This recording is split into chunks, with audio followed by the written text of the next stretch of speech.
saya hormati dan saya banggakan Bapak Ibu guru dan tenaga kependidikan SD dan SMP Negeri Satap Matayan Kabupaten Sumba Barat.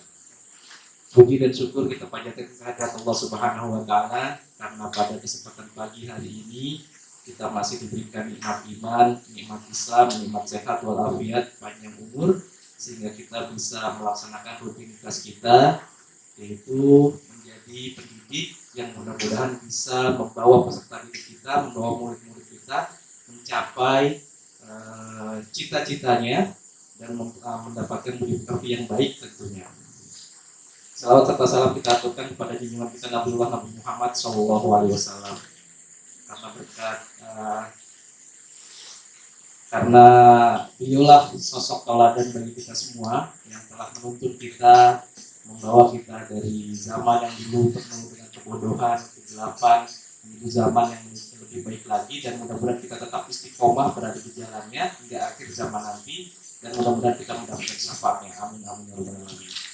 Bapak Ibu guru, Bapak Kepala Sekolah dan Bapak Ibu guru SD SMP Satap Matayan, sebelumnya saya ucapkan terima kasih pada kesempatan hari ini. Ini adalah agenda kami sesungguhnya Pak Kepala dan Bapak Ibu guru, adalah kami ingin berbagi praktik baik, mendiseminasikan apa yang telah kami peroleh dalam beberapa waktu belakang terkait dari pendidikan guru penggerak. Dan juga nanti mungkin ada Pak Fahmi juga yang mungkin akan berbagi praktik baik terkait pencapaiannya yang saat ini beliau sedang mengikuti seleksi pembatik yang sudah sampai di level 4. Ya, baik Bapak Ibu yang saya hormati, mohon izin Bapak Ibu sebelumnya kegiatan ini direkam, Bapak Ibu, mohon izinnya. Jadi kegiatan ini direkam, kami merekam kegiatan ini, dan mohon izin pula setelah selain direkam nanti kami akan mengupload ke YouTube kami masing-masing. Ya, ini adalah sebagai bukti praktik yang telah kami lakukan di sekolah dalam bentuk diseminasi. Baik Bapak Ibu, untuk mengawali kegiatan pada pagi hari ini agar mendapatkan berkah dari Allah Subhanahu wa Ta'ala, marilah kita sama-sama membuka kegiatan pagi hari ini dengan sama-sama membaca basmalah. Bismillahirrahmanirrahim. Acara selanjutnya kapur sirih sambutan dari Pak Kepala yang memberikan penguatan kepada kita semua, kepada Bapak Dahlan SPD. Saya persilahkan. Bismillahirrahmanirrahim. Assalamualaikum warahmatullahi wabarakatuh. Waalaikumsalam.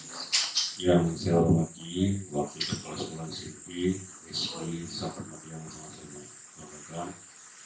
Yang saya hormati pula Bapak Ibu guru penggerak SMP karena SD belum ada, yang sama-sama banggakan. Yang saya hormati pula Bapak Ibu guru beserta ibu yang sama-sama kita banggakan. Bersyukur kepada Allah Subhanahu wa Ta'ala di mana pada hari ini kita adakan rapat mendadak ya, karena tidak ada undangan. Bapak Ibu guru kita tak tahu kemarin itu juga kita bisik-bisik supaya kita kumpul semua di sini. Jadi ada juga yang bisa sampaikan tentang pendidikan kita yang kemarin juga ada masuk teman-teman kita ini izin sakit tetapi absennya masuk. Saya mohon kepada kita semua kalau memang ini sakit lah, tidak usah dianunya masuk. Karena kita yang sampai ada kesalahan di BKB, baik ini ke saya sakit cuma sampai hari ini mungkin sakit juga mungkin. Tapi absennya masuk kemarin ya. Jadi mohon perhatian kepada kita semua agar itu sebagai pelajaran ya untuk kita. Bapak Ibu yang sama-sama saya hormati. Jadi ini kita dapat ini adalah program ya, program guru penggerak, karena di KSP ini hanya tiga dari sekolah kita ini sebagai guru penggerak. Sekolah yang ada juga tapi tidak terlalu banyak ya. Di SMP 1 lebih kurang berapa orang, kita sekolah ini 3 orang guru penggerak, alhamdulillah. Mungkin nanti menyusul juga yang SD, Ibu Ita, mungkin Ibu Pit, teman-teman yang lain juga menyusul ya. Pak Fahmi juga, Pak Kodri karena kemarin juga bisik saya ikut yang Amin. Bapak Ibu yang sama-sama saya hormati, kebetulan kemarin juga kita juga belum dikasih tahu juga tip ya. Kebetulan Pak Oki dan Pak Fahmi sudah di Irak. Kebetulan kita nanti langsung juga Pak Fahmi yang menyampaikan masalah tipnya ya. Sambil dua agenda ini. Yang pertama itu masalah guru penggerak, yang kedua kita Fahmi. Mudah-mudahan kita bisa menuju nanti dalam seperti biasa karena ini proses juga di kelas, proses belajar mengajar. Jadi untuk Pak guru olahraga ini Pak Noh, jangan seperti itu nanti kita situasi. Kalau ada jam di sini, jangan sana kecuali jam kosong di sini ya. Jam kosong kita kebiasaan jam kosongnya. Kalau boleh ada jam di sini juga sebentar langsung lari ke Murah ya. PR-nya di sini ya. Saya mohon atau Pak Yasin di sini aja ada jam kemarin hanya sebentar, banyaknya di Murah, lebihnya di sini kan. Saya mohon karena Pak Yasin itu bukan kelas mana lagi, itu tergantung saya juga. Mungkin itu yang bisa saya sampaikan ke teman-teman kita. Kita koreksi lagi tentang absensi ya. Saya terlambat absensi ya.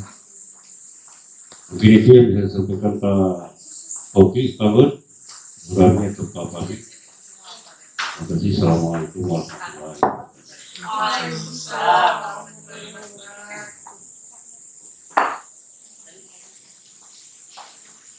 Baik, terima kasih Pak Kepala SD SMP Serta Ataya, Pak Dalam SPD yang telah memberikan sekapur siri masukan kepada kita semua, dan yang menjadi masukan tersebut adalah catatan penting tentunya bagi kita semua agar kita bisa memperbaiki pribadi kita dan juga memperbaiki kualitas pendidikan di SD SMP Negeri Satap Ataya.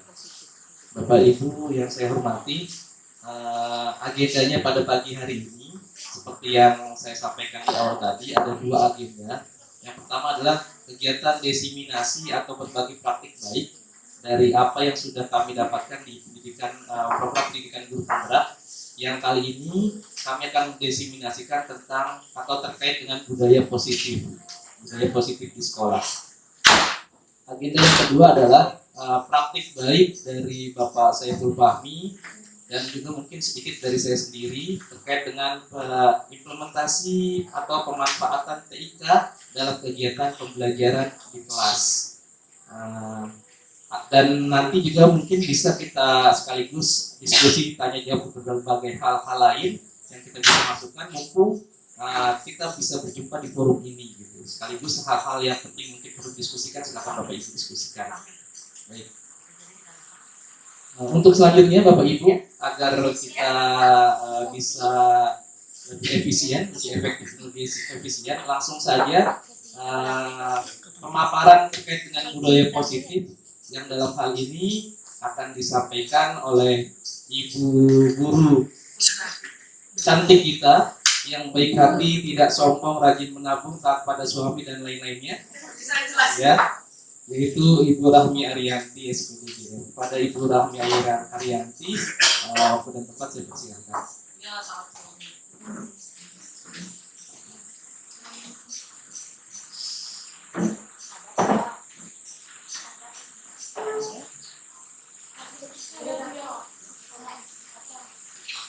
Pak Fahmi, jadi kita kapan kita di laptop? Bisa diatur Sekarang ya. sekarang. Pertemuan ini Sejam direkam ini. izin berdiri dari sini Bapak Ibu ya. Biar Kak.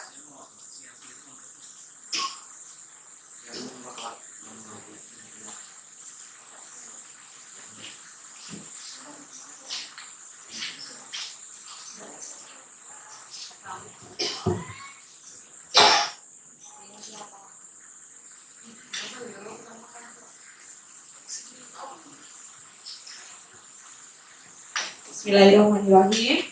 Assalamualaikum warahmatullahi wabarakatuh. Waalaikumsalam warahmatullahi wabarakatuh. Terima kasih untuk kesempatannya kepada saya untuk memaparkan sedikit pemahaman kami di pendidikan guru penggerak. Sebelumnya, saya ingin menyampaikan bahwa saya berdiri di sini bukan karena kami yang paling tahu. Sebenarnya materi ini sudah ada dan kita hanya berbagi, dan sepertinya kalau Bapak Ibu lebih hebat dari saya yakin juga begitu gitu ya. Jadi bukan karena kita lebih hebat dari kita di sini, sebenarnya kita hanya sama-sama belajar dari yang belum tahu menjadi sedikit tahu. Jadi di sini saya akan menyampaikan sedikit tentang materi yang pertama. Di sini akan kita sampaikan beberapa materi. Yang pertama, materi budaya positif tentang disiplin positif dan nilai-nilai kebajikan. Pak Oki minta tolong. Ya. Nah, sebelum mulai ke materi, ada beberapa pertanyaan pemantik di sini. Apa itu pertanyaan pemantik? Pertanyaan yang akan menimbulkan dalam hati kita apa sebenarnya, gitu ya. Jadi di sini ada yang pertama, hukuman dapat mendisiplinkan anak. Menurut Bapak Ibu benar apa tidak? Benar dapat. Hukuman apa dulu? Nah, yang kedua, pemberian hukuman dengan hal positif seperti membaca atau membersihkan halaman sekolah dapat meningkatkan disiplin anak. Benar nggak? Bisa jadi. Ragu-ragu. Bisa. Yang ketiga, memberi penghargaan dapat meningkatkan motivasi belajar anak. Kira-kira bagaimana Bapak Ibu? Oh, enggak. Nggak setuju saya. Nah, ini ada beberapa pertanyaan yang akan kita jawab setelah kita belajar materi ini. Jadi, Bapak Ibu akan menemukan jawabannya ini sebenarnya nanti setelah kita belajar. Jadi, ini disimpan dulu dalam hati. Benar nggak sih hukuman dapat mendisiplinkan anak atau pemberian hukuman dengan hal positif dapat meningkatkan motivasi, begitu ya? Nanti setelah akan mempelajari ini, kita akan tahu di belakang sebenarnya benar nggak sih dengan cara yang seperti ini. Oke. Ya, ini adalah topik-topik nanti akan kita jelaskan. Selanjutnya Pak Oki. Nah, sebelum mulai juga kita akan bermain dulu, ya. Kita akan bermain. Di sini ada yang namanya bermain dengan kepala tangan. Sekarang saya minta Bapak Ibu kepala yang di sampingnya, dengan di sampingnya silakan. Nggak mau nggak? Bisa pilih ya. Dengan sesuai murimnya. Saya bobot dong. Boleh dengan sesama jenisnya atau Sama jenis. nggak pegang. Kita nggak memegang. Karena lebih Kita cuma siapin kenalin kawan. Atau boleh ditulis aja di tangannya apa hal yang paling berharga. Apa hal yang paling berharga harga diri. Jadi yang satu sebagai si A dan si B. Nah si A ya. Jadi silakan berbagi peran. Si A itu akan menulis kata-kata apa yang paling berharga buat diri Anda. Jadi misalnya Pak Kodri sebagai si A. Pak Kodri menulis uang misalnya gitu ya. Beliau genggam. Silakan yang temannya si B, dia boleh dengan cara memaksa, memukul, merayu, biar dibuka kepalanya. Oh, Silakan. dia ikhlas buka gimana dong ini? Dia tulis. Silakan. Ah, coba. Nah, jadi boleh digenggam tangannya yang sebagai si A ya. Jadi si B itu dia harus memaksa, terserah dengan caranya. Boleh dengan rayuan, boleh dengan nanti saya kasih ini loh gitu ya. Saya minta sisnya nanti kan. Bisa dipahami ya. Ini saya. Ala penuh dengan intrik. Tapi kayaknya tonton dia tahu isinya saya ini. Dia kan tulis anaknya yang berharga. Sudah. Yang paling berharga. Mungkin kalau Miss paling berharga calon suami. Habis baterainya itu. Tapi ini jalan. Pasti Dio isinya kan? Dio. Udah saya nggak kasih siap. Nggak perlu siap rayu. atau putri lah. Tidak berharga. Nah ya. Sudah Bapak Ibu ya? Silakan. Silakan yang Gimana kalau saya kasih itu saya mutasi saya ke Sumbawa? Jangan ke bawah. Oh, kemana? Ke Jawa. Seakan-akan saya ini kepala dinas gitu ya. Hal yang paling berharga, yang paling berharga, yang paling berharga. Saya Berharga.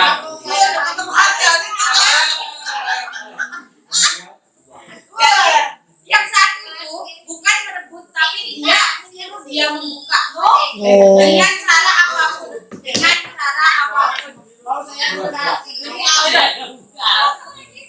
Ayo siapa yang putih video? Ayo, saya contohkan kan Bu Rahmi ya. Nah, ini contoh nih. Ayo. Kalau itu buka sendiri, kalau yang dua itu. Saya contohkan sedikit.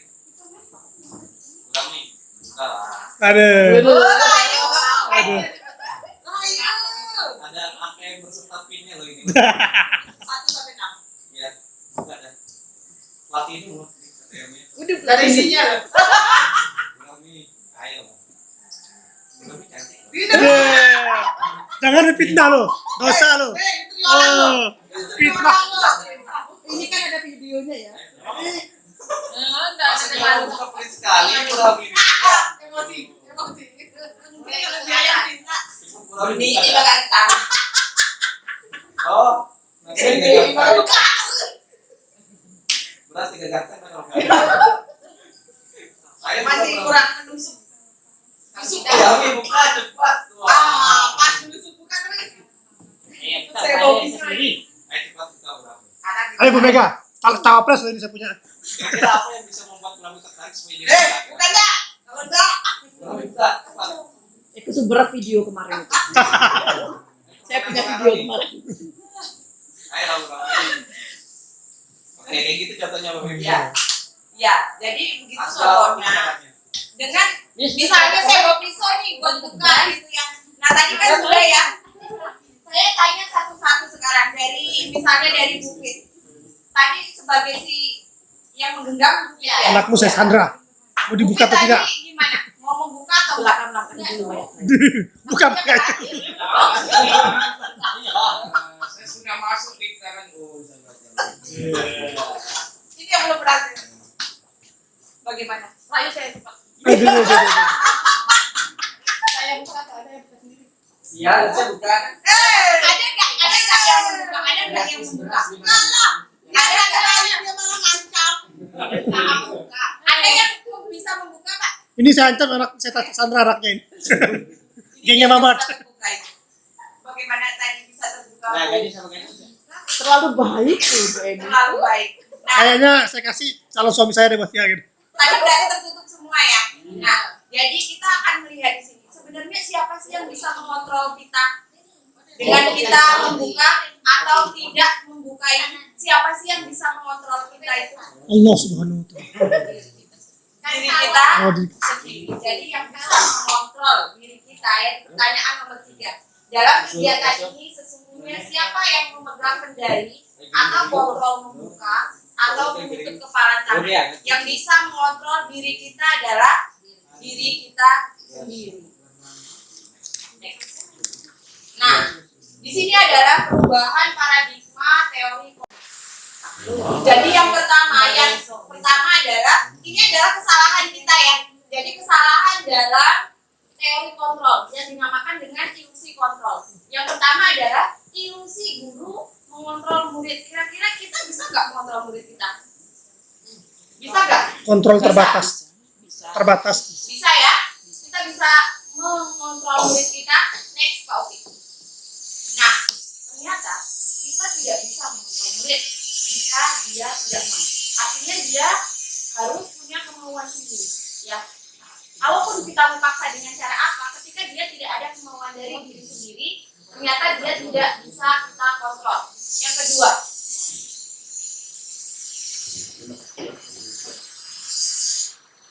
yang kedua Pak Oki. Bersuara keras. Kritik dan membuat orang merasa Ya. bersalah. Ilusi bahwa kritik dan membuat orang merasa bersalah dapat menguatkan karakter. Kira-kira ya enggak? Kita mengkritik orang, kita akan membuat dia karakternya semakin kuat. Benar Enggak, nggak? saya semakin lemah. Ada orang. Ya, ya. Jadi, kalaupun kita harus memberikan kritikan kepada orang atau murid kita, kritikan itu harus yang membangun percaya dirinya juga. Jangan sampai melemahkan percaya dirinya. Next, Pak. Yang ketiga, ilusi bahwa semua penguatan positif efektif dan bermanfaat. Semua penguatan Dapat positif. bermanfaat. Ilusi bahwa semua penguatan positif, misalnya kita menasihati murid kita gitu. Kira-kira ini benar nggak? Bisa. Bisa? Penguatan positif Bisa ya? Bisa. Bisa ya? Dengan kita memberikan nasihat-nasihat kepada murid kita, dia akan memberikan penguatan positif efektif gitu ya, dan bermanfaat bagi murid kita ya. Sedikit. Kita lihat. Nah, ternyata semisal yang tadi bujukan nasihat, jika terlalu dalam dan terlalu sering, dia akan membuat murid kita ketergantungan dan tidak mandiri dalam mengontrol dirinya. Next. Nah, ini ilusi yang terakhir, bahwa orang dewasa dapat memiliki hak untuk memaksa. Benar nggak? Ini juga ternyata hanya ilusi kita semata. Ternyata semua orang, mau dewasa, mau kecil, mau besar, dia mempunyai hak untuk menentukan pilihannya masing-masing. Nah, ini bisa dibaca stimulus. Ini adalah perbedaan antara teori stimulus respon dan teori kontrol. Kalau dalam stimulus respon, kita mencoba mengubah orang. Ternyata yang bisa merubah diri kita atau memahami pandangan kita tentang dunia itu hanya kita sendiri. Jadi kita tidak bisa merubah orang. Terus perilaku buruk dilihat sebagai suatu kesalahan. Ternyata enggak. Dalam teori kontrol, semua perilaku anak kita yang buruk itu memiliki tujuan. Kemudian orang lain bisa mengontrol saya. Ya, dalam teori kontrol disebutkan bahwa hanya kita sendiri yang bisa mengontrol diri sendiri. Terus juga saya bisa mengontrol orang lain, itu juga salah. Kita tidak bisa dikontrol orang lain. Terus pemaksaan ada pada saat bujukan gagal. Ternyata kita bisa menggunakan kolaborasi dan konsensus menciptakan pilihan-pilihan baru. Yang terakhir, model berpikir menang kalah. Kita harus berpikir dengan model berpikir menang-menang. Lanjut.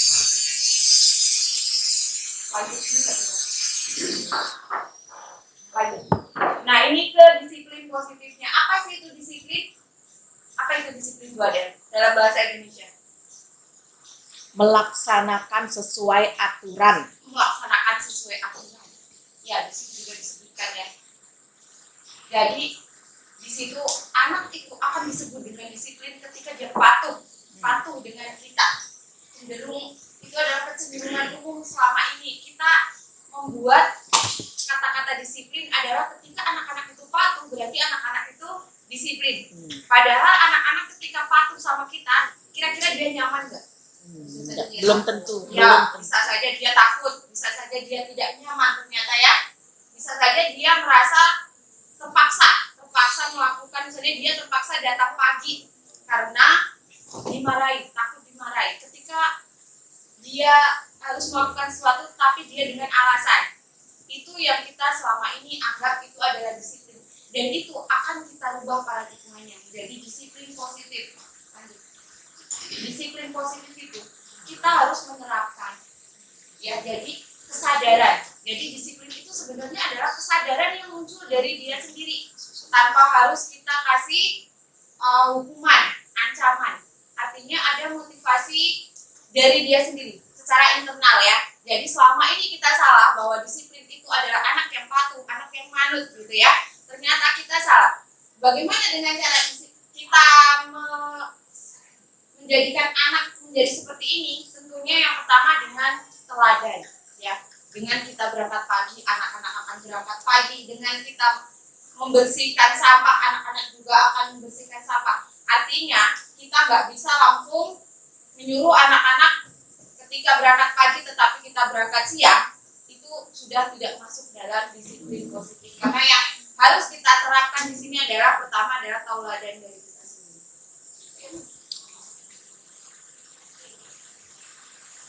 Nah,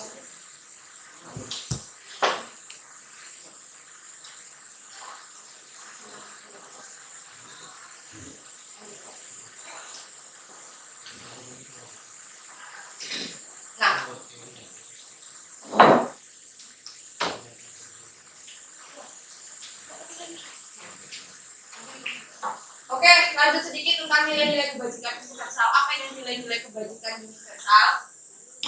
Jadi nilai-nilai kebajikan universal ini, kalau kita singkat dari itu adalah nilai-nilai yang sudah berlaku di masyarakat, yang disepakati, dia tidak melihat dengan perbedaan agama, ras, suku gitu. Dan semua nilai-nilai itu, contohnya keselamatan, kesehatan, tanggung jawab yang selama ini ada di masyarakat itu, kita terapkan di sekolah. Muara kita hanya satu ya. Profil pelajar Pancasila, apa aja Bu Ita profil pelajar Pancasila? Belajar Pancasila, beriman dan bertakwa pada Tuhan Esa dan berakhlak mulia, berkebinekaan global, gotong royong mandiri, kreatif dan bernalar kritis. Ya, jadi semua nilai-nilai kebajikan itu yang akan diterapkan hanya satu, yaitu profil pelajar Pancasila yang harus kita terapkan di sekolah. Ya, mungkin dari saya cukup sekian. Yang ini akan dilanjutkan oleh staff saya. Terima kasih. Wassalamualaikum warahmatullahi wabarakatuh. Harusnya semua nyanyi tadi.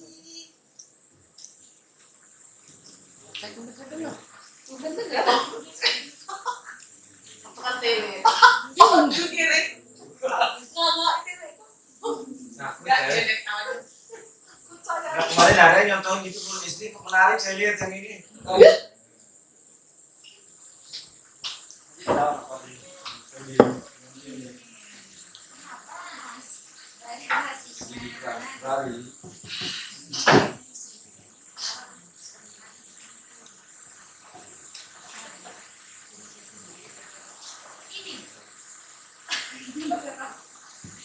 Bismillahirrahmanirrahim. Assalamualaikum warahmatullahi wabarakatuh. Waalaikumsalam. Mohon izin lanjutkan Bapak Kepala Sekolah, Bapak Ibu Guru. Bagian berikutnya dari materi yang ingin kami bagi. Jadi seperti yang sudah disampaikan oleh Ibu Rahmi sebelumnya, kita tidak dalam posisi memberikan informasi ilmu atau bahkan menggurui, tetapi kita berbagi. Karena tadi Ibu Rahmi sudah berdiri, saya duduk aja. Kalau berdiri dua-duanya susah jadi. Salah satu Berdiri dong, sampai lihat yang benar. teori tentang motivasi perilaku manusia. Jadi ini juga hal yang memang sudah menjadi makanan dari bangku kuliah di masa pendidikan kita dulu, bahwa motivasi memang adalah hal yang paling utama ketika kita berbicara tentang perilaku manusia, karena itulah motor yang paling besar pengaruhnya untuk membuat atau menjadikan perilaku manusia itu sendiri. Motivasinya bisa dari dalam, bisa dari luar, itu yang kita sebut dengan eksternal dan internal. Jadi itu motivasi eksternal, ini untuk menghindari ketidaknyamanan atau hukuman. Nah, tadi sepintas sudah disampaikan Ibu Rahmi sedikit. Ada anak datang pagi semata-mata bukan karena memang kesadaran harus datang pagi, tetapi karena takut ada hukuman. Nah, hukuman ini sifatnya dari luar dirinya, eksternal. Ya, jadi dia termotivasi datang pagi untuk menghindari sebuah hukuman, atau kebalikannya untuk mendapatkan hadiah atau reward. Ya, jadi motivasinya dari luar. Atau contoh yang lain, misalnya anak giat belajar hanya karena mungkin dijanjikan sesuatu oleh orang tuanya. Ini yang disebut dengan motivasi eksternal. Sedangkan yang bersifat internal, tentunya ini berasal dari dalam dirinya sendiri. Jadi upaya menghargai dirinya sendiri, upaya untuk meningkatkan mutunya sendiri-sendiri, itu bagian dari contoh-contoh motivasi yang sifatnya internal dari dalam diri kita sendiri.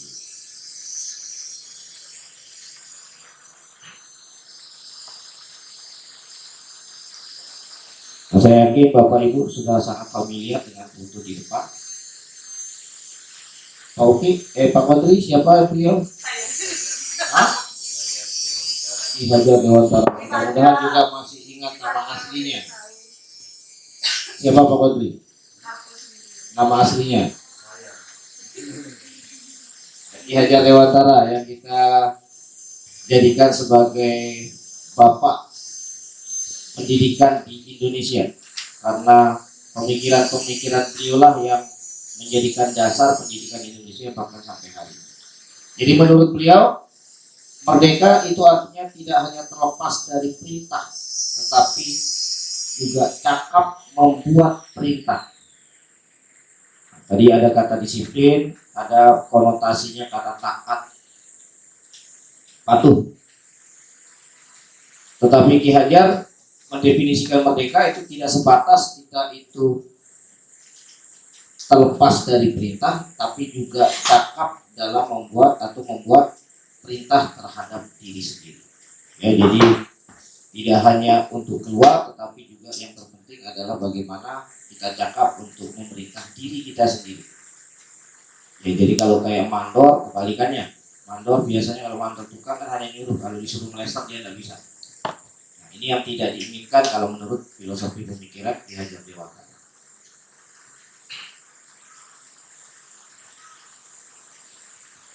Didukung oleh penghargaan. Nah, ini konsep yang memang sedang dan dari beberapa waktu selalu memang terbentuk di benak kita. Jadi bahwa penghargaan berlaku sama dengan hukuman kesannya. Ya, yang menjadi dasar pemikiran kita selama ini memang ada reward, tetapi ketika rewardnya gagal tercapai seolah-olah itu menjadi sesuatu atau sebuah kegagalan. Itulah yang mengatakan bahwa penghargaan ini berlaku sama dengan hukuman, dalam arti meminta atau membujuk orang melakukan sesuatu untuk memenuhi satu tujuan tertentu dari orang yang meminta atau membujuk. Dorongan eksternal akan ada faktor ketergantungan.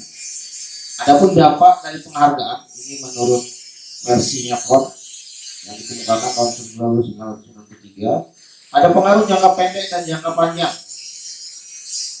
Yang memang kita akui kadang mungkin semua di antara kita anak-anaknya sudah bersekolah. Nah, biasanya kalau nggak di awal semester atau nggak di akhir semester selalu mengemukakan statement, ayo nanti kalau nilainya bagus akan diberikan ini itu segala macam. Nah, itu motivasi eksternal tadi. Tidak salah, tetapi tentunya ada imbas jangka pendek maupun jangka panjang. Apa yang kedua, penghargaan itu menghukum. Kira-kira maksudnya gimana? Sebenarnya penghargaan itu menghukum.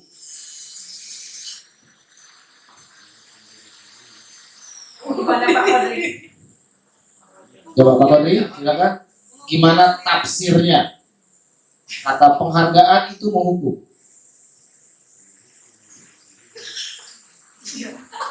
Gimana contohnya? Capek editor ini.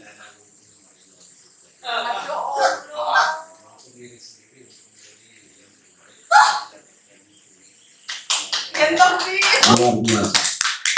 Ternyata jauh sebelum Kohn di tahun 1993 itu ternyata di kita umat Islam juga itu sudah ada statementnya. Artinya dengan mengharapkan penghargaan, ini seperti tadi ada pengaruh jangka pendek tadi.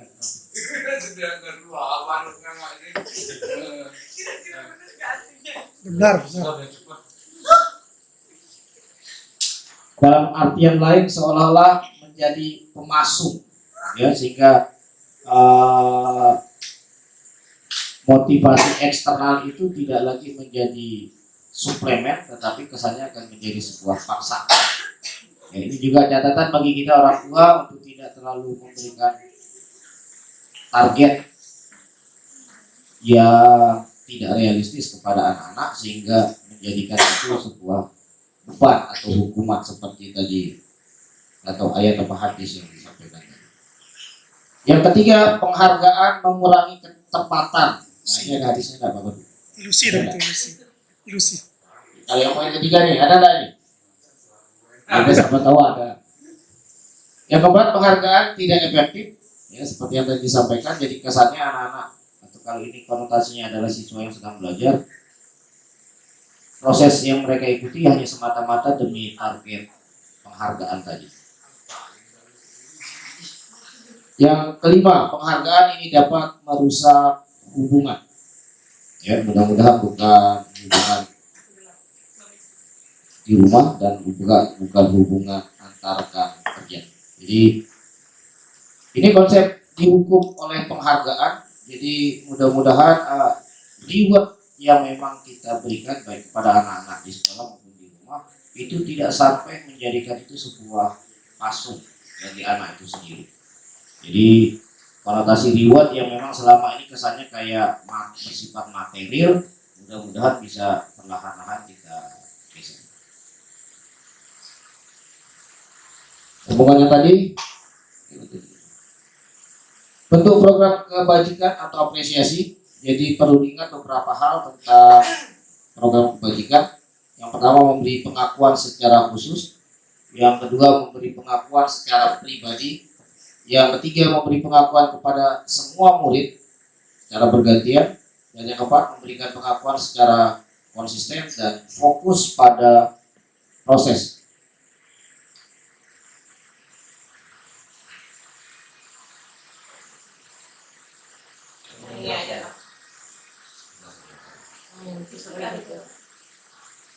Baik Bapak Ibu, maka bisa diamati tabel di depan.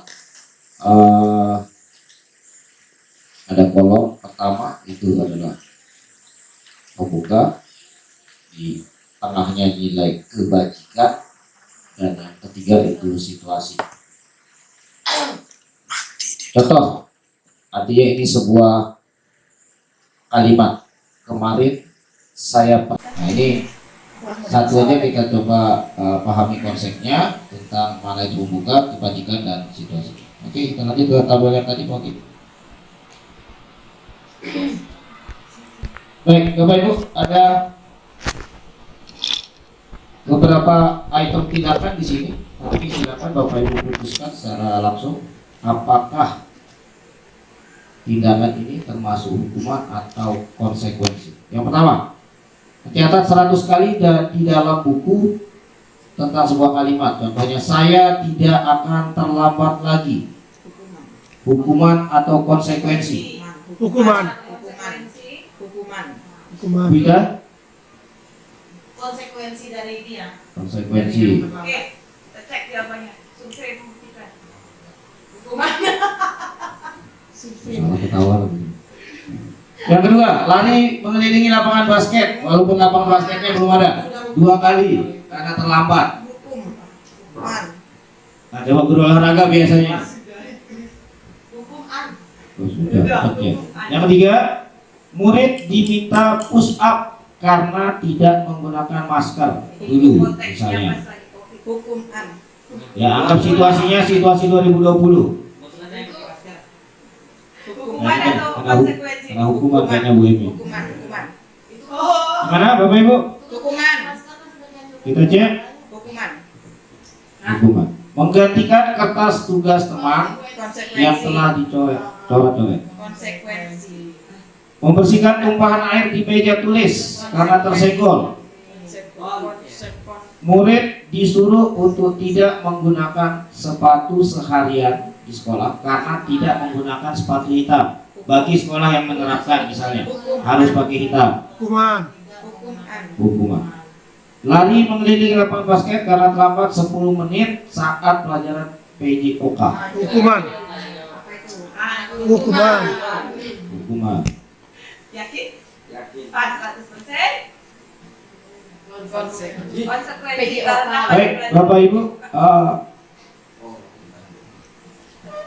cukup dari 2 kalimat sebenarnya kita bisa membuat gambaran tentang apa itu hukuman dan konsekuensi. Ya, fokusnya pada mana yang lari tadi? Lari mengelilingi lapangan basket 2 kali karena terlambat di sekolah. Yang kedua, lari mengelilingi lapangan karena terlambat pelajaran PJOK. 10 menit cukup untuk pemanasan. Hampir sama, tetapi tindakannya atau kesimpulannya berbeda. Yang tadi kita simpulkan itu adalah sebuah hukuman, yang kedua itu adalah sebuah konsekuensi. Kira-kira dari dua contoh yang ini Bapak Ibu ada gambaran tentang apa itu hukuman dan apa itu konsekuensi? Konteksnya. Ambil contoh yang tentang lari saja, karena ini bisa dibilang hampir sama kejadiannya, hanya mungkin sikon di lapangannya yang sedikit berbeda, tetapi kesimpulannya jauh berbeda. Yang satu hukuman, yang satu konsekuensi. Kira-kira dari dua contoh ini ada gambaran enggak? Bagaimana membedakan mana hukuman, mana konsekuensi? Konteksnya sih. Kelihatan ya? Oke, jadi ini juga tadi bagian dari kemampuan literasi. Kalau Bapak Ibu tidak membaca utuh akan terjebak. Kalau tadi membaca hanya lari mengelilingi lapangan hukuman tanpa melihat konteks di belakangnya lagi. Yang tadi pertama konteksnya karena terlambat hadir di sekolah. Yang kedua mengelilingi lapangan karena terlambat 10 menit pelajaran PJOK. Jadi saat pelajaran PJOK disuruh lari 2 kali, 3 kali, 4 kali itu bukan sebuah hukuman. Ya, konsekuensi dia datang terlambat. Toh juga lari akan menjadi bagian dari materi pelajaran. Oke, lanjut. Ini kesimpulan yang bisa kita lihat tentang hukuman dan konsekuensi.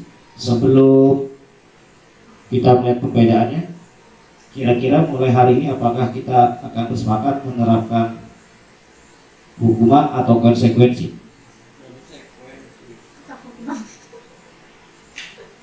Ibu Ita, kira-kira gimana? Mana yang lebih tepat? Hukuman atau konsekuensi? Pak Kodri? Hukuman. Konsekuensi sama sehati sama Ibu Ita. Baik. Jadi dua-duanya bukan sesuatu yang tentang mana yang benar, mana yang salah. Konteksnya sekali lagi untuk bisa kita tempatkan pada tempatnya yang benar. Ya, jadi bukan berarti hukuman itu tidak boleh lagi. Boleh, tetap dengan konteks yang benar. Hukuman akan menjadi salah kalau konteksnya yang salah, salah penempatan. Konsekuensinya akan menjadi salah kalau konteksnya yang salah kita tempatkan. Ya, contohnya kalau misalnya kita sedang kegiatan gerak jalan, kayaknya kurang pas kalau kita pakai tunik, Pak Kodri ya. Bukan tuniknya yang salah, tetapi konteks momennya yang keliru. Nah, itu sama dengan hukuman dan konsekuensi. Jadi perbedaannya pertama, hukuman itu sesuatu yang menyakitkan. Yang kedua, hukuman bagi anak ini akan terasa sakit baik fisik maupun non fisik. Ini lebih detail lagi, maupun hati kan. Untuk jangka waktu yang lama. Ya, kalau itu tidak bisa diterima, biasanya akan membekas.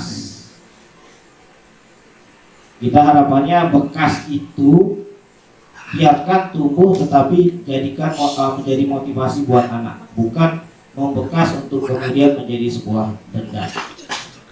Yang ketiga, ada kesan anak akan membenci kedisiplinan. Ya, jadi kita beruntung di Matayan jumlah siswa kita tidak banyak, jadi mau melakukan pendekatan secara personal pun kita insya Allah tidak kesulitan dari segi waktu dan tenaga. Ya, SMP total 21 orang, kita masih punya kelonggaran untuk memahami karakter anak secara individu. Kita bisa bayangkan rekan-rekan kita di sekolah-sekolah besar yang harus memahami ratusan karakter anak. Ya. Jadi bersyukurlah kita masih diberikan kemudahan. Jadi mudah-mudahan juga secara individu kita bisa kenali anak. Hukuman tentu akan bersifat paksaan, sedangkan konsekuensi itu adalah stimulus atau respon atau tanggapan. Dan seterusnya. Jadi pada dasarnya penerapan kedisiplinan di sekolah atau budaya positif di sekolah, dua hal ini baik itu hukuman maupun konsekuensi tetap berjalan bersamaan. Sekali lagi sesuai dengan konteksnya. Yang penting adalah bagi kita bagaimana menempatkan situasi itu kemudian diakhiri oleh sebuah hukuman atau situasi itu harus diakhiri dengan sebatas konsekuensi saja.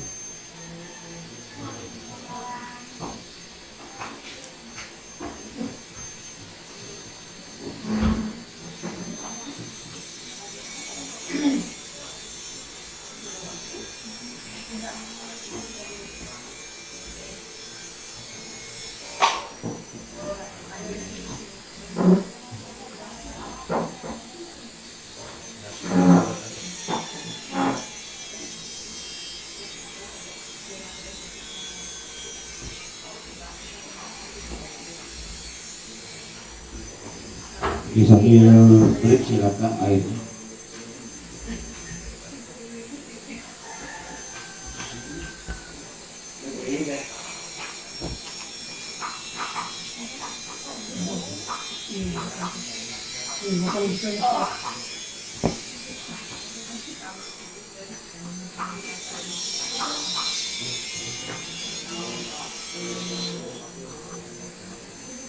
Air dingin.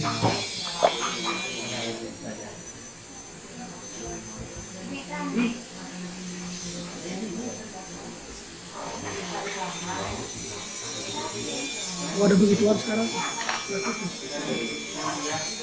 Lu download di PMM. Ya udah pakai itu aja.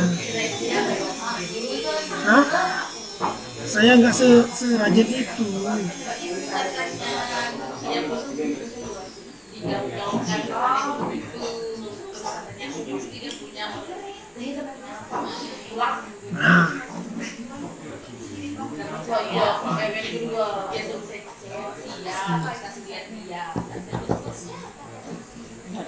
Nggak ditanya saya. Nanti saya telepon sih. Enggak. Nggak dikasih. Enggak. Ya, air mineral. kenapa nggak percaya sama si Ada? Mudah-mudahan setelah ada konsumsi air bisa lebih segar. Kita lanjut sedikit Bapak Ibu. Yuk.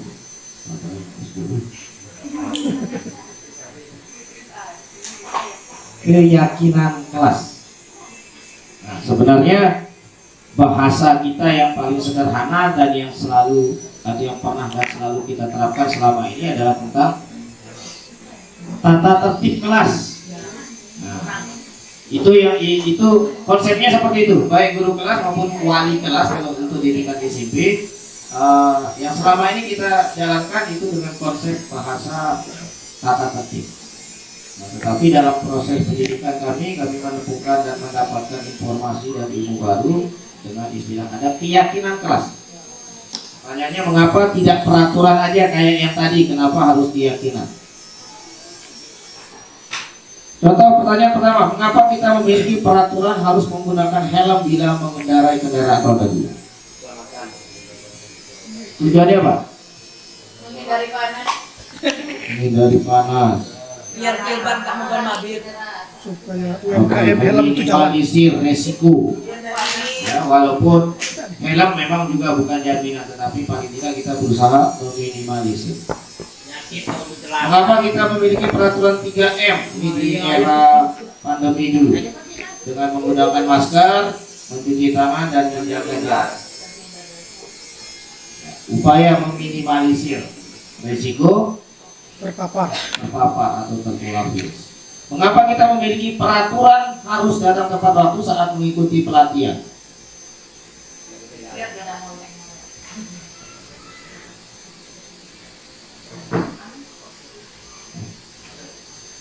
Menghargai. Baik Bapak Ibu, jadi mudah-mudahan nanti kita praktik 2 kalimat aja. Yang mudah-mudahan setelah ini jikalau itu adalah hal yang baik dan benar bisa diterapkan di masing-masing kelas binaan. Bisa dibagiin berapa? Ya. Atau nama kertas biasa berapa? Kalau ada ya. Nah, kami minta Bapak Ibu masing-masing yang guru SMP anggaplah menjadi kebetulan wali kelas juga. Anggap Bapak Ibu adalah wali kelas. Kami harapkan Bapak Ibu bisa menuliskan 2 kalimat I love you. tentang Kalimat syahadat.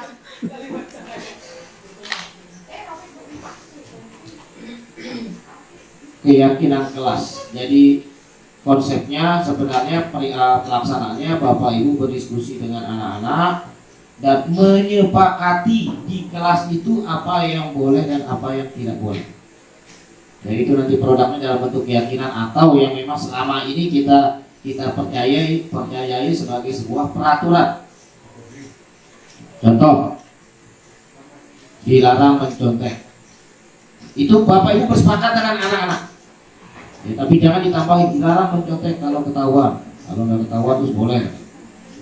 Ya, kadang-kadang anak usil nambah-nambahin. Jadi kita minta Bapak Ibu menuliskan 2 saja. Ya, selebihnya nanti bisa diaplikasikan di kelas masing-masing. Tentang kesepakatan antara Bapak Ibu dengan murid-muridnya tentang apa yang tidak boleh dilakukan. Cukup 2 kalimat saja. Tidak boleh atau kesepakatan Harus dilakukan. Yang tidak boleh. Jadi misalnya tidak boleh mencontek. Jadi larangan. Nah, Peraturan yang jelas. Tapi yang negatif. bahasa kita sekarang peraturan sudah. Negatif. Intinya larangan. Bahasa yang biasanya kita pakai. Nah, intinya larangan. Tidak boleh mencontek, tidak boleh makan di dalam kelas. Dilarang tidur di Dilarang kelas. pacaran. Dilarang pacaran. Kalau Selingkuh. boleh. Cukup 2 saja, Bapak Ibu.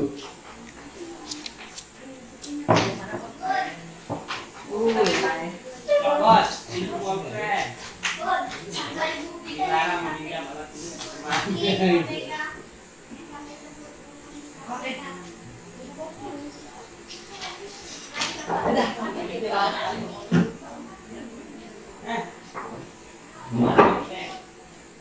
Dilarang melihat saya gitu Pak. Dilarang jatuh cinta pada guru. dilarang ada, ya udah dilarang aja. Pakai bahasa Arab Pak, Pot nggak apa-apa. Saya pakai tulisan Arab. Sudah Bapak Ibu?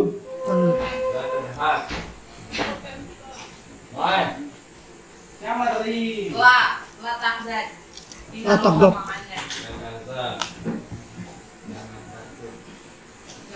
Sudah ya? Yang sedih. Apa nih? Bisa konsen saya. Oi.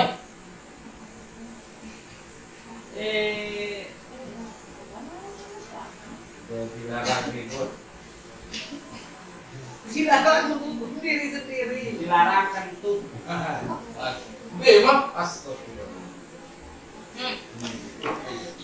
Kurang apa? Nah, udah saya nih. Yang cantik. Dilarang jatuh cinta pada guru, dilarang jatuh cinta pada kepala sekolah. Nah, sebentar, ditahan dulu, dipegang dulu Pak. Biar sekalian nanti, baru kita tempel. Oh ditahan dulu. Nah, sekarang Bapak Ibu, tanpa dibaca, silakan Bapak Ibu bisa amati apa yang sudah Bapak Ibu tulis. Dilarang apa lagi? Kira-kira Merokok. kalau Belum selesai. penekanan kita selalu melarang kepada anak-anak, apakah perilaku disiplinnya bisa terbentuk? Kira-kira bisa nggak? Dilarang. Semua kita larang, kira-kira anak-anak bisa disiplin nggak? Kok saya satu? Boleh dalam satu kertas ditulis. Bu Pit, kira-kira gimana? Kalau di kelas kita banyak larangan-larangan terhadap anak-anak lah, dilarang A, B, C, D, segala. Anak akan merasa tertekan. Nah, baik. Justru yang terpikirkan larangan itu yang terpikirkan justru. Oke, pas. Jadi itulah bagaimana muncul kemudian menjadi keyakinan kelas untuk menimbulkan kesan bahwa anak itu tidak dibatasi ruang geraknya dengan sebuah larangan, tetapi peraturan tetap jalan. Maka cara merumuskan keyakinan kelas adalah merubah kalimat-kalimat negatif tadi yang Bapak Ibu buat menjadi sebuah kalimat positif sehingga tidak menimbulkan kesan bahwa anak itu terpasung dengan sebuah peraturan. Sekarang 2 kalimat yang Bapak Ibu sudah buat tadi silakan dirubah menjadi sebuah kalimat positif. Di bawahnya kalau nggak gitu, kalau nggak ini. Dibaliknya boleh. Ya, sebagai contoh, misalnya ada yang mencantumkan dilarang mencontek, maka kalimat positifnya Mengerjakan soal dengan jujurlah dalam pengerjaan soal. Artinya dengan kalimat jujurlah dalam pengerjaan soal itu sebenarnya sudah mengarahkan kepada sebuah larangan, tetapi dengan bahasa yang positif. Dilarang. Dia nggak nulis. Dilarang terdiam. dilarang kesurupan di kelas. Kecuali kesurupan saya.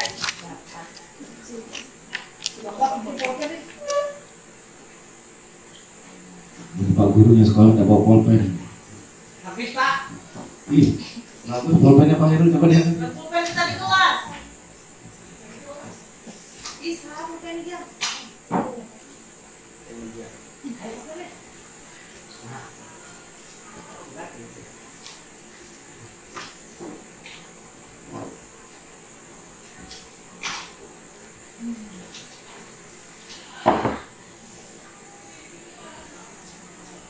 Oke, sambil nunggu. Jadi Bapak Ibu, nanti saran saya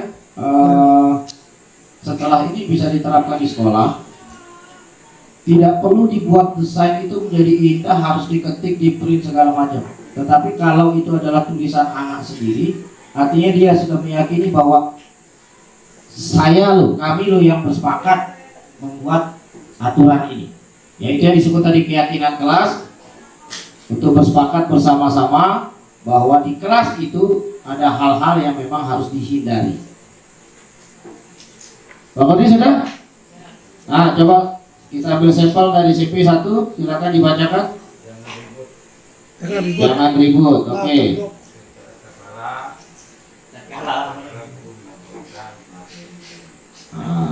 Jadi yang pertama, kalimat keyakinan kelasnya yang dalam bentuk positif.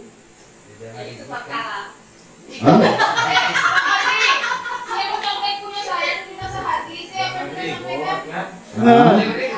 Ya. Oh, ya. Oke. Sekarang dirubah ke kalimat positif Pak, supaya itu kesannya bukan melarang. Tatkala itu tambah. Oh, itu 2 kali. Ya, dan positifkan. Jangan menggunakan kata jangan, dilarang. Coba Pak Fahmi. Saya yang negatifnya itu dilarang belajar dalam keadaan sedih. Dilarang belajar dalam keadaan sedih. Ya, artinya fokus dulu. Oke. Positifnya belajarlah dengan riang dan gembira. Nah, artinya kalimat belajarlah dengan riang dan gembira itu secara tidak langsung kita sudah melarang anak jangan belajar kalau kondisinya tidak sedang, emosinya tidak sedang baik-baik saja. Ya, jadi maksud dari kalimat positif tadi supaya tidak menimbulkan kesan anak-anak itu menjadi sebuah terpasung dengan kata dilarang, jangan, harus begini, harus begitu. Ya, oke. Bu Sartina. Positifnya apa? Oh, SMP. Bu Ita. Silakan. Jangan ribut. Oke. Tidak saling membuli. Tidak saling membuli. Bagus. Positifnya saling menghargai Nah. dan menyayangi. Ya, nggak perlu tatkala lagi. Jadi harapannya kalau ini sudah bisa dipahami konsepnya, mudah-mudahan besok Bapak Ibu bisa praktikkan di kelas binaannya masing-masing. Mumpung ada Pak Kepala Sekolah, kalau membutuhkan sarana dan prasarana untuk menjalankan ini, mohon disupport Pak Kepala. Bendahara SMP sudah ada. Jadi saran saya Bapak Ibu, nggak perlu buat dalam bentuk kertas bagus, diprint segala macam. Tetapi kalau tulisan anak yang Bapak Ibu tempelkan misalnya seperti ini, artinya mereka paham bahwa aturan itu mereka yang menginginkan, mereka yang membuat, sehingga tidak ada rasa keterpaksaan. Ya, jadi misalnya kalau SD kelas 1 misalnya 10 orang, minta mereka membuat 10 atau masing-masing 1, masing-masing 2, kemudian Bapak Ibu yang merangkum, kemudian diyakini menjadi kesepakatan bersama. Ya, jadi kalau itu berasal dari kesepakatan antara Bapak Ibu dan murid siswa, kita yakini dan harapkan bahwa itu bukan lagi sebuah keterpaksaan. Tapi kalau tiba-tiba ujung-ujung kita datang ke kelas nempel peraturan kelas dari 1 sampai 20, jangankan dijalankan, tidak dibaca sama anak. Ya, tetapi kalau itu sudah berasal dari kesepakatan bersama, insya Allah dan harapannya mudah-mudahan perilaku disiplin itu bisa terbentuk. Ya, semuanya tentu tidak berjalan instan, butuh waktu, butuh proses, tergantung dan tinggal kesabaran kita bersama untuk mengawal proses itu untuk mengarah ke hal yang lebih baik. Ya, demikian mungkin dari saya. Selebihnya nanti bagian terakhir dilanjutkan oleh Bapak Uki Waliyo. Kami sampaikan terima kasih. Wabillahi taufiq wal hidayah. Wassalamualaikum warahmatullahi wabarakatuh.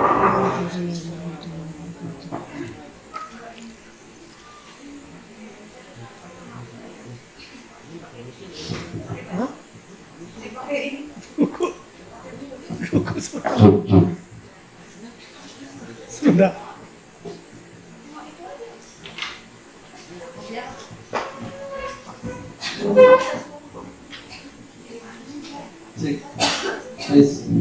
Baik, Bapak Ibu. Mohon izin kalau tadi Ibu Rami berdiri, Pak duduk, saya berdiri kembali. Oke, supaya nggak jenuh bolehlah kita ice breaking dulu Bapak Ibu ya. Oke. Ya, jadi saya mungkin nggak kayak guru-guru Sama SD. sampingnya, Pak. Ya, kalau guru SD itu ice breakingnya tepuk-tepukan, tapi saya nggak bisa gitu. Kita cukup menggunakan gerakan aja. Ya, gebuk-gebukan. Dan seperti itu juga Bapak Ibu. Iya. Oke, mungkin kita akan ice breaking dengan biasanya adalah senam otak Bapak Ibu namanya ya. Ya, Bapak Ibu bisa berdiri dulu. Ya, kita relax sejenak. Ya, kita presskan otak kiri dan otak kanan kita seimbangkan dengan menggunakan gerakan-gerakan. Ya, kita coba dengan senam otak. Kurang kotak, Pak. Jangan jadi keluarin dulu. Wih, badai otak gimana? Jadi pertama Bapak Ibu ada pemburu nih punya pistol. Ya, ada pemburu punya pistol. Ya, satu tangan yang kanan. Oh, di tangan kanan. Saya kira yang lain Ada pistol. satu tangan yang kirinya itu ada kelinci yang dikejar nih. Kelinci nih, kelinci. Nanti diganti. Ya. Itu udah Selanjutnya pemburu dan kelinci ini kejar-kejaran Bapak Ibu, dia bolak-balik beriringan. otaknya kayak udah kasih. Ah. Sama saatnya Kalau mau ada bahasa. Iya. Dari awal udah nggak Sudah, Pak. Mati kelincinya nih, nggak tembak, selesai sudah. Game over. Ayo. Jadi sama kejar-kejaran dia bergantian, bolak-balik bergantian. Mau yang dari dulu begitu mau dibaca. Ya. Tangan saya mati. Tangannya Nggak bisa, yang cepat itu, baru seimbang kalau cepat itu. makanya otaknya di mana? Oh, begini aja. Jadi gajah pipinya. Gak ada mata kelinci ya. Pelan-pelan. Set. Coba kita lihat. Nih, lihat apa Clara nih bisa. Nah, Ayo, pisau itu, Bos. ayo. Gantian. Iya, gini nih.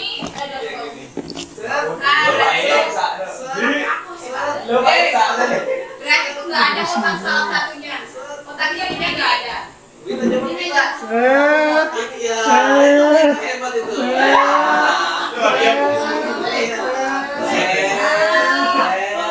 Oke, yang kedua Bapak Ibu tangannya di dada.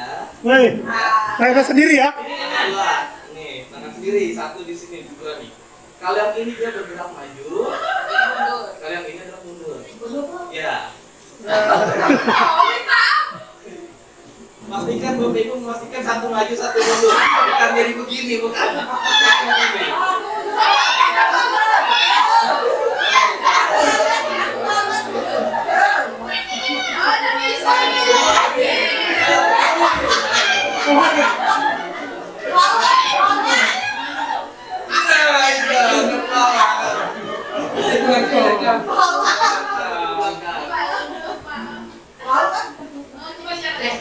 Satu ke depan, satu ke belakang.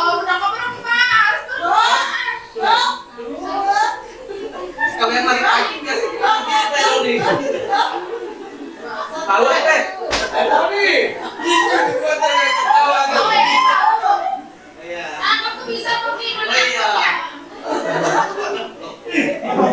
Iya, oke, baik, terima kasih. Tepuk tangan untuk kita semua.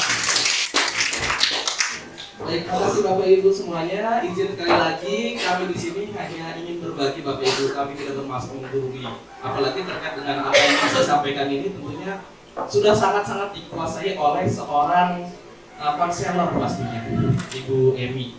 Beliau lebih memahami pastinya daripada saya. Tapi ya, izin berbagi. Saya akan melanjutkan materi yang telah disampaikan oleh Pak Anggun dan Ibu Rahmi, itu terkait dengan kebutuhan dasar manusia dan dunia yang berkualitas. Bapak Ibu, apa sih tujuan Bapak Ibu datang jauh-jauh dari Taiwan sampai ke Matayang ini? Tujuannya apa? Mengajar. Cari maju. Apa sih?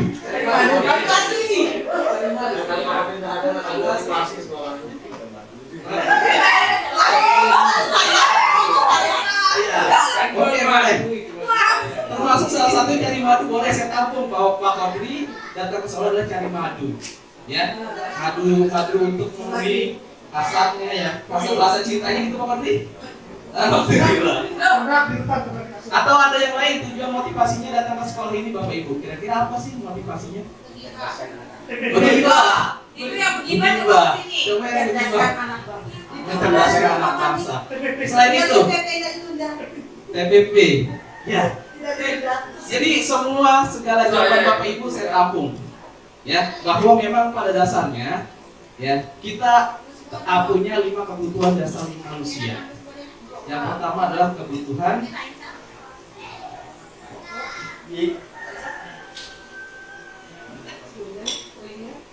ada 5 kebutuhan dasar manusia. Kasih sayang. Yang pertama adalah kebutuhan untuk bertahan hidup.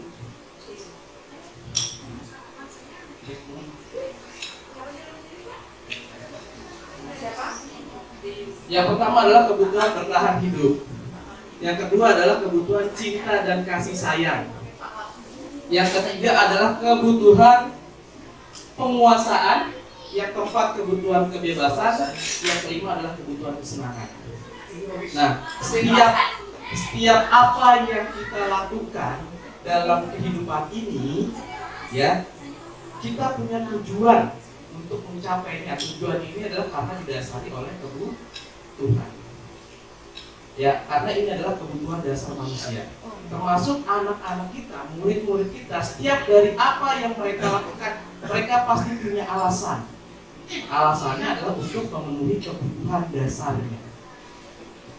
Entah itu kebutuhan bertahan hidup, kebebasan, kasih sayang, cinta dan kasih sayang dan lain sebagainya, itu adalah kebutuhannya mereka. Ya. Jadi kebutuhan hidup yang pertama, kebutuhan dasar manusia yang pertama adalah bertahan hidup atau survival.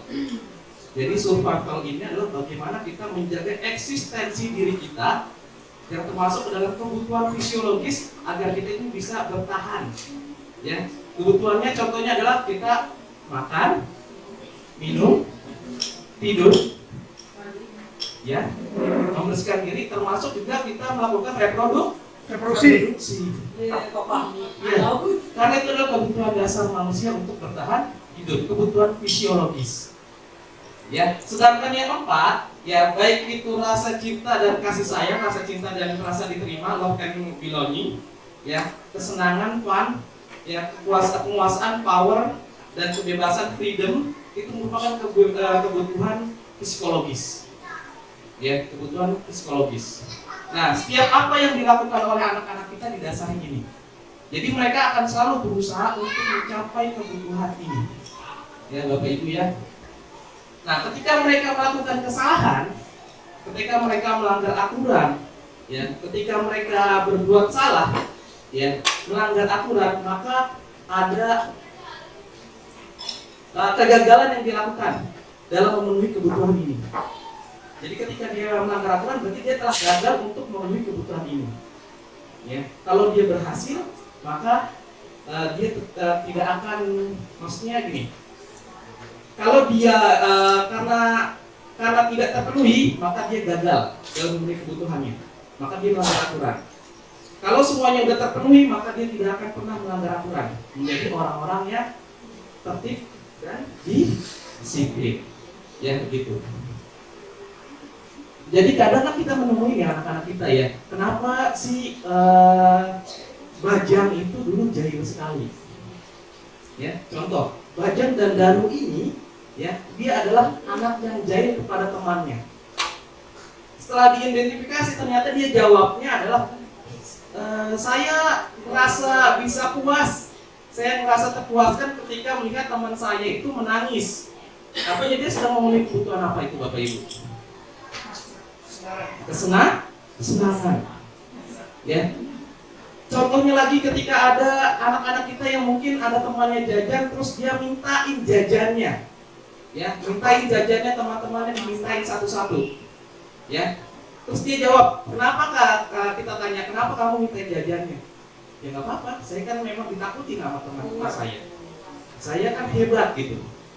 Ya, berarti itu adalah kebutuhan penguasaan. Tapi kalau dia jawabnya, saya nggak pernah dikasih orang tua saya uang belanja untuk jajan, berarti itu adalah kebutuhan apa yang dia ingin penuhi?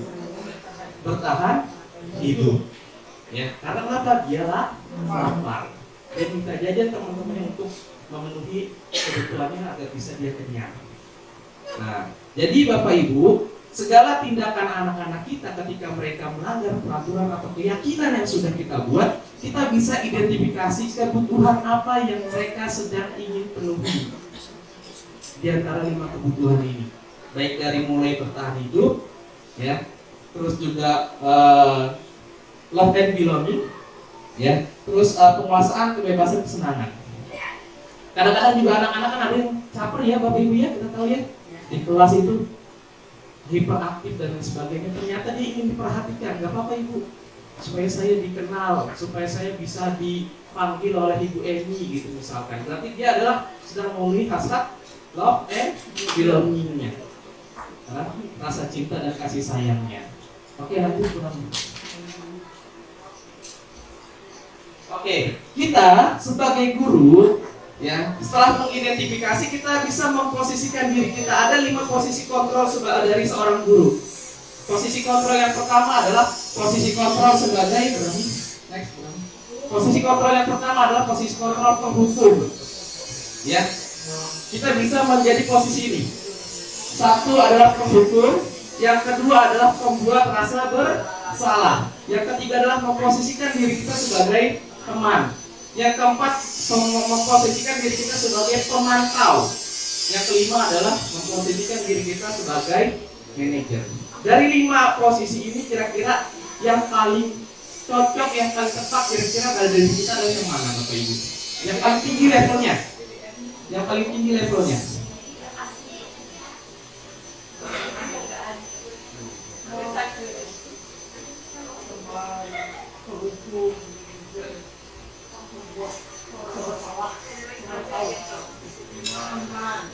Ya, jadi penghukum itu, kalau dalam posisi penghukum nih, saya contohkan ya, nanti Bapak Ibu bisa menyimpulkan mana posisi yang paling baik. Kalau penghukum ini ketika ada yang salah, kenapa kamu melakukan itu? Kamu tidak pernah disiplin, datang terus-terusan terlambat, usaha kamu, lari kamu 10 kali lipat, 10 ke putaran lapangan. Itu adalah kira-kira penghukum. Yang kedua ada membuat orang merasa bersalah. Danu, kenapa kamu berulang-ulang seperti itu Danu? Kamu nggak kasihan sama ibu apa? Ibu sudah capek dari kamu Danu. Nanti ibu ditegur lagi sama Pak Kepala Sekolah gara-gara kamu yang nakal. Kamu yang nakal, ibu yang kena tegur dari Pak Kepala Sekolah. Itu adalah masuk ke dalam posisi pembuat rasa bersalah. Jadi kita mengidentifikasi anak-anak itu kita berikan ketika mereka melakukan kesalahan, kita jadikan mereka seolah-olah mereka bersalah dengan perbuatan yang dilakukan merugikan orang lain. Ya. Yang ketiga adalah ketika posisi kita sebagai teman. Ya, ayolah Danu tolong perbaiki ya. Kamu bisa tolong perbaiki. Jadi kita mendekati.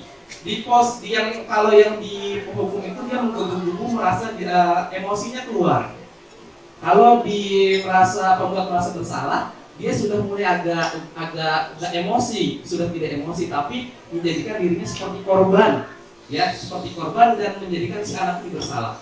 Tapi kalau posisi teman ini lebih adem lagi, tetapi kita mencoba merangkul dia, ya. Yang keempat adalah posisi pemantau, ya. Kalau kamu salah besok perbaiki, ya saya lihat nanti harus ada kedepannya ada perbaikan. Jadi kita pantau terus, ya. Yang kelima, posisi manajer adalah ketika ada mereka bersalah, Danu kenapa kamu berbuat kesalahan Danu? Iya Pak, saya terlambat. Kenapa kamu datang terlambat? Iya Pak, saya tidur semalam tidurnya malam. Nah, kira-kira Danu, ya, keyakinan kelas mana yang kamu langgar Danu? Dan langkah perbaikan apa yang bisa kamu lakukan untuk mengatasi hal ini? Itu kira-kira adalah posisi manajer. Jadi manajer ini dia lebih memberikan kesempatan kepada siswa untuk menjadi dirinya lebih sadar dan memberikan solusi. Kira-kira posisi yang baik itu adalah posisi yang mana? Posisi yang manajer, ya. Jadi harapannya ke depan, ya Bapak Ibu, di tengah-tengah kita berada di lingkungan yang kondisinya siswa-siswa kita merupakan generasi Gen Z dan Gen Alpha. ya, yang segala informasi itu begitu cepat melebar, meluas, dan mereka biasa memiliki tindakan-tindakan yang lebih berbeda dengan orang-orang yang terdahulu, generasi-generasi sebelumnya. Maka posisikanlah diri kita sebagai seorang manajer agar kenapa? Dia menyadari kesalahan yang dia buat dan dia dengan sendirinya mau memperbaikinya tanpa kita memberikan hukuman. Oke. Next, Bro. Ya, yang terakhir, materi yang terakhir adalah mengenai segitiga restitusi. Segitiga restitusi ini adalah sebuah cara untuk mengatasi permasalahan yang dilakukan oleh anak kita. Ya. Jadi segitiga restitusi ini adalah merupakan sebuah dialog antara kita dengan anak kita atau antara anak dengan orang tuanya untuk memecahkan suatu permasalahan. Ya, untuk memecahkan suatu permasalahan. Dan yang memecahkan permasalahan adalah si anak tersebut yang membuat kesalahan, bukan dari diri kita. Ya, oke Bu Rahmi. Jadi tiga langkah segitiga restitusi itu ada 3. Langkah pertama adalah ketika kita berdialog, kita harus menstabilkan identitasnya dia dulu. Jadi ketika dia emosi, kita stabilkan identitasnya. Langkah yang kedua, setelah dia stabil emosinya, kita validasi tindakannya. Ya, validasi tindakannya dia. Ya, baru yang terakhir, langkah terakhirnya adalah menanyakan keyakinan. Kalau menstabilkan identitas, ya, dia perkataannya biasa begini supaya dia tidak menggebu-gebu, tetap dalam kondisi normal. Kita stabilkan emosinya. Tidak apa-apa nak. Tidak ada murid yang tidak pernah berbuat salah. Itulah upaya kita untuk menstabilkan identitasnya. Atau katakanlah Bapak sewaktu sekolah dulu juga pernah melakukan kesalahan seperti itu. Ya. Atau tidak ada manusia yang sempurna. Itu adalah bentuk dalam menstabilkan identitas. Terus memvalidasi tindakan adalah langkahnya, biasanya kata-katanya kita tanya alasannya kenapa mereka berbuat itu. Kenapa nak kamu sampai berbuat seperti itu? Apa yang menyebabkan kamu bisa berbuat seperti itu? Yang terakhir adalah baru yang menanyakan keyakinan, kita tanyakan sama mereka. Ya. Jadi kita tanyakan adalah kira-kira keyakinan apa yang kamu langgar?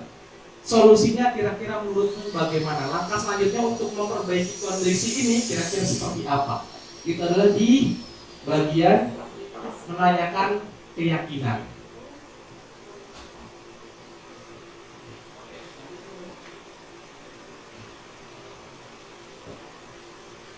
Oke, saya akan coba praktekkan dengan Ibu Rahmi terkait dengan segitiga restitusi ya Bu Rahmi ya.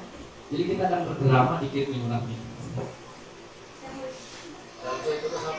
Oh boleh. Oh gitu. Pak Fatri coba Pak Fatri muridnya. Iya Pak. Pak.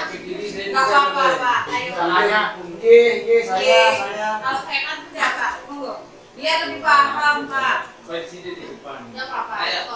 Pak Kodri. Jadi Iya, jadi Iya. jadi begini Bapak Ibu, ayo Bu Rahmi. Jadi ibaratkan adalah Bu Rahmi adalah seorang murid, saya adalah seorang guru.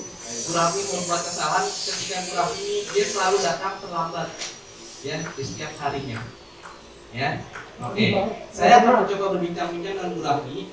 Ya, jadi inilah proses cara kita sebagai guru menemukan, ya, jawaban atau solusi dari kesalahan mereka, tapi dari diri mereka, bukan dari kita yang memberikan solusinya. Gitu. Ya, kira-kira seperti itu. Jadi Bu Rahmi. Assalamualaikum Bu Rahmi. Yang pertama Bu Rahmi. Saya muridnya ya. Assalamualaikum Pak. Waalaikumsalam. Rahmi, Iya Pak. kira-kira kamu tahu apa alasan kamu datang ke sini saya panggil? Iya Pak. Enggak Pak, enggak.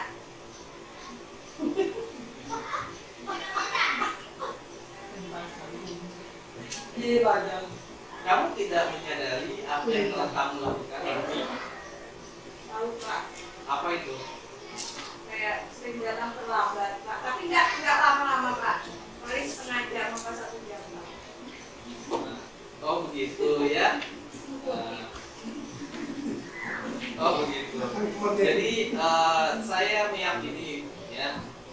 ada murid yang sempurna yang tidak pernah berbuat salah. Ya. Jadi terlambat sekali 2 kali itu merupakan hal yang wajar, ya, hal yang wajar. Dan kira-kira menurutmu langkahnya untuk perbaikan ke depan supaya kamu nggak terlambat lagi itu seperti apa? Kayak tidur cepat kan, jam 7 Pak. Tidur cepat. Jadi penyebab kamu tidak terlambat itu karena adalah Saya tidak tidur Pak. tidak tidur. Ya, tidak tidur. Jadi Saya jualan Bu, malam-malam itu ada Pak Kodi.